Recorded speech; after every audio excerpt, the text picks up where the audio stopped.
समझें, ईश्वर आपके लिए छोटी उंगली भी नहीं उठाएंगे। जिसे आप ईश्वर कहते हैं, वो सृष्टि का स्रोत है। एक निर्माता के रूप में उन्होंने जबरदस्त काम किया है, कोई प्रश्न नहीं है। आप इससे बेहतर सृष्टि सोच सकते हैं? अभी जो भी है, उससे बेहतर सृष्टि की क्या कोई कल्पना कर सकता है? तो एक निर्माता के रूप में उन्होंने बेहतरीन काम किया है। पर अगर आप चाहते हैं कि जीवन आपके हिसाब से चले, क्योंकि अभी आपकी खुशी और आपकी खुशहाली की बुनियाद यह है, अगर आप दुखी हैं तो सिर्फ और सिर्फ इसलिए आप दुखी हैं कि जीवन वैसे नहीं चल रहा जैसे आप चाहते हैं। बस यही बात है। तो अगर जीवन आपके हिसाब से नहीं चलता तो आप दुखी होते हैं।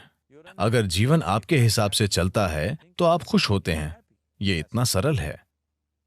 तो अगर जीवन को आपके हिसाब से चलना चाहिए तो सबसे पहले आप कैसे सोचते हैं? आपकी सोच में कितना फोकस है? आपके विचार में कितनी स्थिरता है?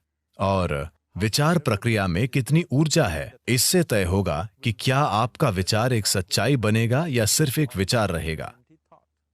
ये इससे भी तय होगा कि आप उल्टे विचार बनाकर उस विचार के लिए रुकावट नहीं पैदा करते।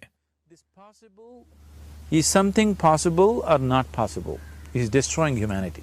क्या ये हो सकता है या नहीं, ये मानवता को नष्ट कर रहा है। क्या संभव है और क्या असंभव, ये देखना आपका नहीं, प्रकृति का काम है। आपका काम है मनचाही चीज पाने के लिए मेहनत करना। अभी आप यहां बैठे हैं।